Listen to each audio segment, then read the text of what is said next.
नमस्कार प्रिय मित्रों, स्वागत है आप सभी का अपने चैनल कथा साहित्य दर्पण में। मित्रों, आज हम लोग सुनने जा रहे हैं यशपाल जी की लिखी हुई कहानी पर्दा। तो कहानी पर पहुंचने से पहले आइए कुछ संक्षिप्त सा परिचय जानते हैं यशपाल जी का। यशपाल हिंदी के प्रमुख कहानीकारों में से एक हैं। इनका जन्म 3 दिसंबर सन 1903 को पंजाब के फिरोजपुर छावनी में हुआ था। सन 1921 में फिरोजपुर ज़िले से मैट्रिक परीक्षा पास कर उन्होंने अपनी कुशाग्र बुद्धि का परिचय दिया। सन 1921 में ही इन्होंने स्वदेशी आंदोलन में सहपाठी लाला लाजपत राय के साथ जमकर भाग लिया। इन्हें सरकार की ओर से प्रथम आने की छात्रवृत्ति मिली, परंतु न केवल इन्होंने इस छात्रवृत्ति को ठुकरा दिया, बल्कि सरकारी कॉलेज में नाम लिखवाना भी मंजूर नहीं किया। शीघ्र ही यशपाल कांग्रेस से उदासीन हो गए।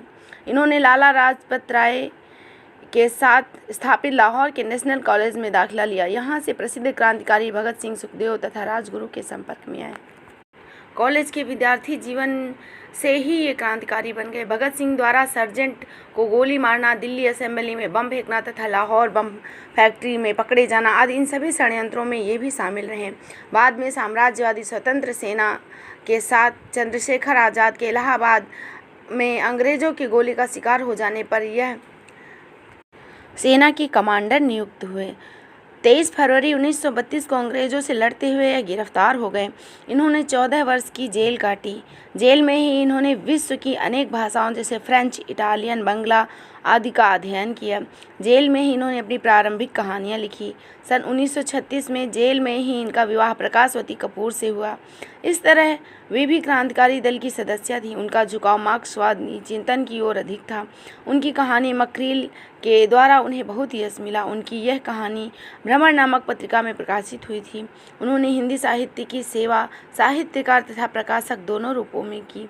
26 दिसंबर 1976 को इनकी मृत्यु हो गई और साहित्य का यह जगमगाता हुआ सितारा हमेशा हमेशा के लिए लुप्त हो गया। ये था संक्षिप्त सा परिचय यशपाल जी का। अब आइए जानते हैं उनकी कहानी। चौधरी पीर बख्श के दादा चुंगी के महकमे में दरोगा थे। आमदनी अच्छी थी। एक छोटा सा पक्का मकान भी उन्होंने बनवा लिया था। लड़कों को पूरी तालीम दी। दोनों लड़के एंट्रेंस पास कर रेलवे और डाक खाने में बाबू हो गए। चौधरी साहब की ज़िंदगी में लड़कों के ब्याह और बाल बच्चे भी हुए, लेकिन ओहदे में खास तरक्की ना हुई। वह 30 और 40 रुपये माहवार के ही मुलाजिम बने रहे। अपने ज़माने की याद कर चौधरी साहब कहते, वे भी क्या दिन थे। लोग मिडिल पास कर डिप्टी कलेक्टरी करते थे और आजकल की तालीम है कि एंट्रेंस तक अंग्रेजी पढ़े लड़के 30-40 से आगे नहीं बढ़ पाते। बेटों को ऊंचे ओहदे पर देखने का अरमान लिए ही उन्होंने आंखें मूंद ली। इंशाअल्लाह चौधरी साहब के कुनबे में बरकत हुई। चौधरी फजल कुर्बान रेलवे में काम करते थे। अल्लाह ने उन्हें 4 बेटे और 3 बेटियां दी। इधर इलाही बख्श डाक खाने में थे। उन्हें भी अल्लाह ने 4 बेटे और 2 लड़कियां बख्शी। चौधरी खानदान अपने मकान को हवेली पुकारता था। नाम बड़ा देने पर जगह की तंगी ही बनी रही। दरोगा साहब के ज़माने में जनाना भीतर था और बाहर बैठ के थी। वे मोड़े मोचे नैना डुगाया करते थे। जगह की तंगी की वजह से उनके बाद बैठक भी जनाने में शामिल हो गई। घर की ड्योढ़ी पर पर्दा लटक गया। बैठक न रहने पर भी घर की इज्जत का ख्याल था, इसीलिए पर्दा बोरी टाट का नहीं बढ़िया किस्म का रहता था। जाहिर है दोनों भाइयों के बाल बच्चे एक ही मकान में रहने पर भी सब अलग ही अलग थे। ड्योढ़ी पर पर्दा कौन लाए। इस समस्या का हल इस तरह हुआ कि दरोगा साहब के ज़माने की पलंग की रंगीन दरिया एक एक कर ड्योढ़ी पर लटकाई जाने लगी। तीसरी पीढ़ी के ब्याह शादी होने हैं। आखिर चौधरी खानदान की औलाद को हवेली छोड़कर दूसरी जगहें तलाश करनी पड़ी। चौधरी इलाही बख्श के बड़े साहबजादे एंट्रेंस पास कर डाक खाने में 20 रुपए की क्लर्की पा गए। दूसरे साहबजादे मिडिल पास कर अस्पताल में कंपाउंडर बन गए। ज्यों ज्यों जमाना गुजरता जाता तालीम और नौकरी दोनों मुश्किल होती जाती। तीसरे बेटे होनहार थे। उन्होंने वजीफा पाया। जैसे तैसे मिडिल पास कर मुदर्रिस हो देहात चले गए। चौथे लड़के पीर बख्श प्राइमरी से आगे न पढ़ सके। आजकल की तालीम माँ बाप पर खर्च के सिवा कुछ नहीं है। स्कूल की फीस हर महीने और किताबें, कापियों और नक्शों के लिए अलग से पैसे। चौधरी पीर बख्श का ब्याह हो गया। मौला के करम से बीबी की गोद भी जल्दी भरी। पीर बख्श ने रोजगार के तौर पर खानदान की इज्जत के ख्याल से एक तेल की मिल में मुंशीगिरी कर ली। तालीम ज़्यादा नहीं तो क्या हुआ, सफ़ेद पोश खानदान की इज्जत तो पास में थी। मजदूरी और दस्तकारी उनके करने की चीज़ न थी। चौकी पर बैठते, कलम दवात का काम था। 12 महीने रुपया से अधिक नहीं कमा पाते। चौधरी पीर बख्श को मकान सितवा की कच्ची गली में लेना पड़ा। मकान का किराया 2 रुपया था। आसपास गरीब और कमीने लोगों की बस्ती थी। गली के बीचों बीच गली के मुहाने पर लगे कमेटी के नल से टपकते पानी की काली धारा बहा करती, जिसके किनारे घास उगाई नाली पर मच्छरों और मक्खियों के बादल उमड़ते रहते।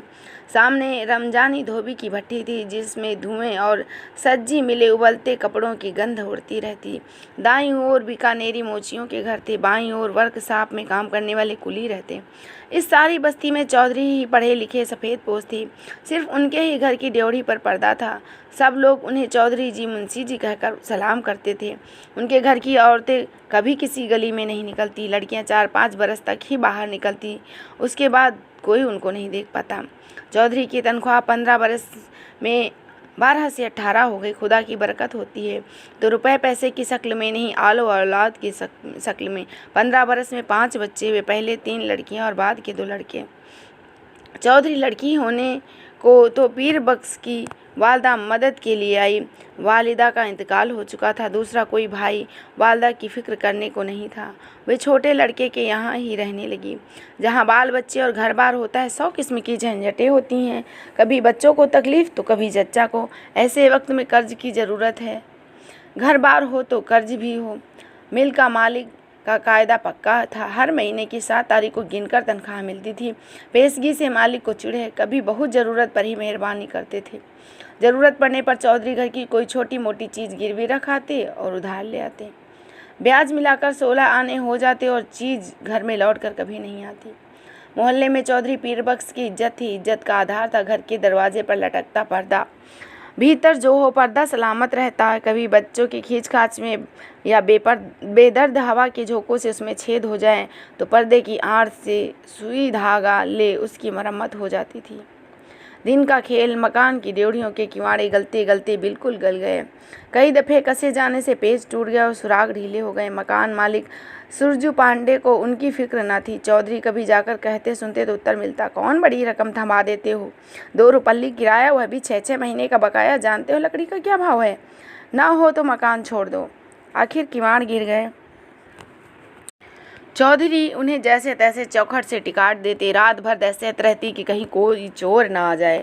मोहल्ले में सफ़ेद पोशी और इज्जत होने पर चोर के लिए घर में कुछ न था। शायद एक भी साबित कपड़ा या बर्तन ले जाने के लिए चोर को ना मिलता। पर चोर तो चोर है, छीनने के लिए ना कुछ हो तो भी चोर का डर लगा रहता था। चोर से ज़्यादा फिक्र थी आबरू की। किवाड़ न रहने पर पर्दा ही आबरू का रखवारा था। वह पर्दा भी तार तार होते होते एक रात आंधी में किसी भी हालत में लटकाने लायक न रह गया। दूसरे दिन घर की एकमात्र पुश्तैनी चीज़ दरी दरवाजे पर लटक गई।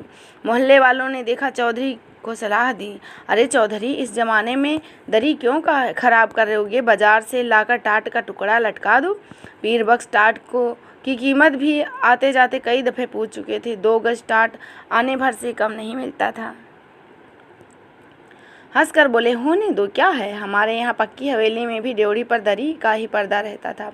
कपड़े की महंगाई के इस ज़माने में घर की 5 औरतों के शरीर पर कपड़े जीर्ण जीर्ण होकर गिर रहे थे। पेड़ अपनी छाल बदल देते हैं, पर चौधरी साहब की आमदनी से दिन में एक दफ़े किसी तरह पेट भर सकने के लिए आटा के अलावा कपड़े की गुंजाइश कहाँ।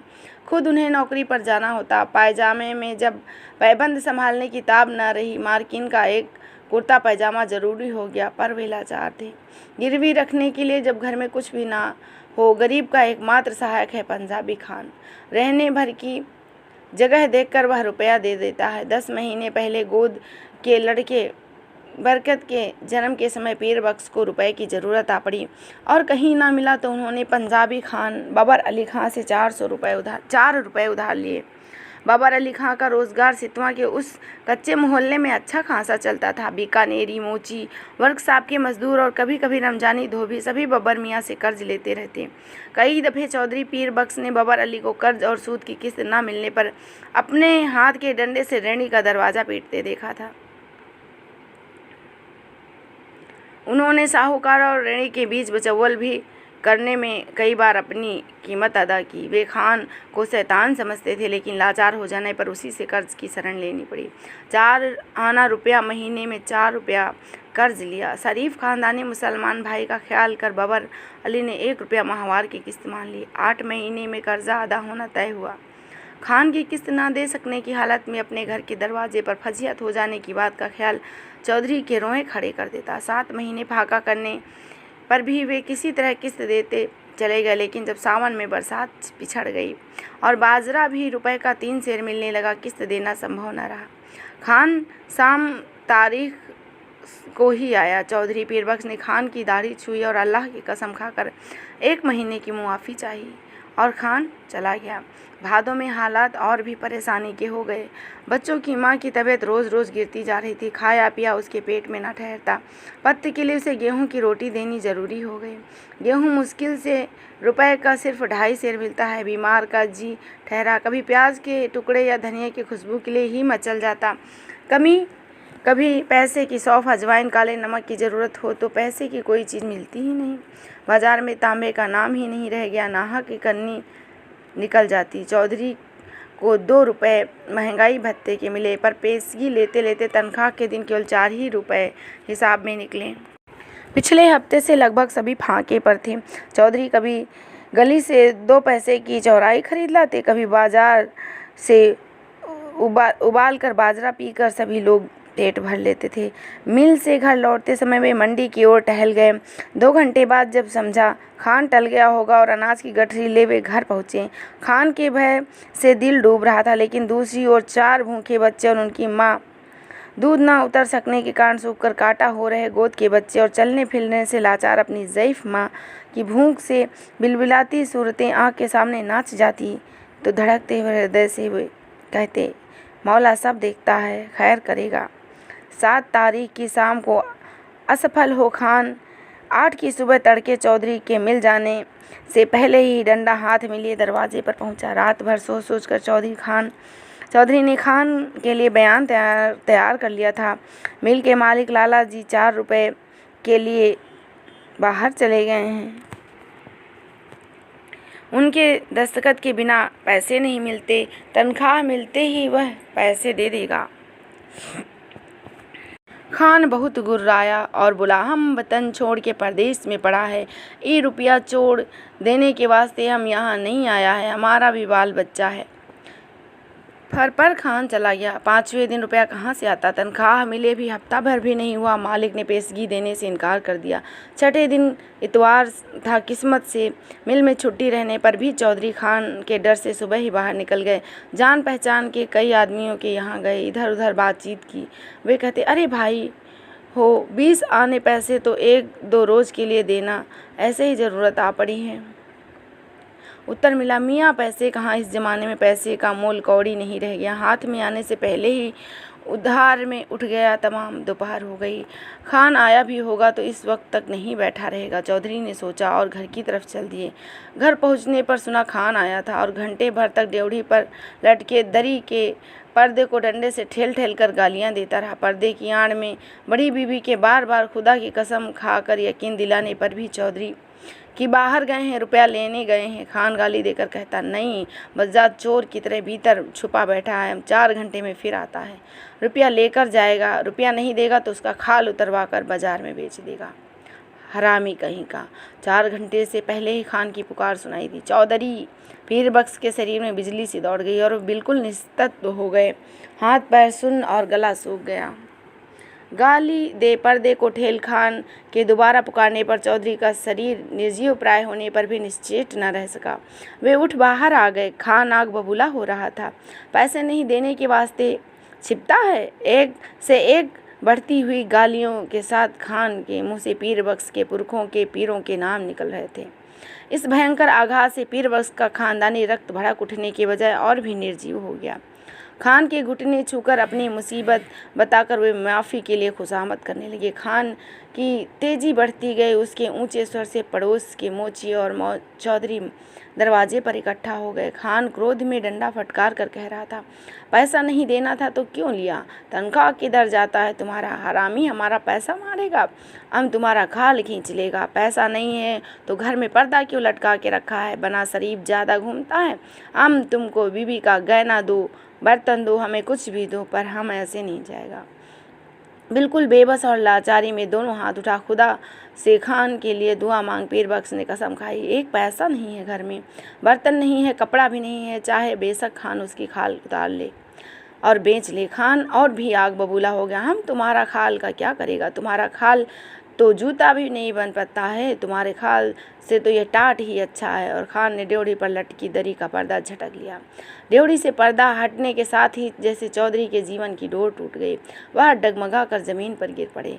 इस दृश्य को देख सकने की ताब चौधरी में न थी, परंतु द्वार पर खड़ी भीड़ ने देखा। घर की लड़कियां और औरतें पर्दे की दूसरी ओर इकट्ठी घटना के आतंक से आंगन के बीचों बीच इकट्ठी हो गई थी और कांप रही थी। सहसा पर्दा हट जाने से औरतें ऐसे सिकुड़ गई जैसे उनके शरीर से किसी ने वस्त्र खींच लिया हो। वह पर्दा ही तो घर की औरतों के शरीर का वस्त्र था। उनके शरीर पर बचे चीथड़े उनके शरीर को 1/3 ढकने में भी असमर्थ थे। जाहिल भीड़ ने घृणा और शर्म से आंखें फेर ली। उस नग्नता की झलक से खान की कठोरता भी पिघल गई। ग्लानि से थूक कर पर्दे को आंगन में वापस फेंक क्रुद्ध और निराश उसने लाहौल बिला कुव्वत कहा और बस फल लौट गया। भय से चीख ओट में हो जाने के लिए भागती हुई औरतों पर दया कर भीड़ वहां से छट गई।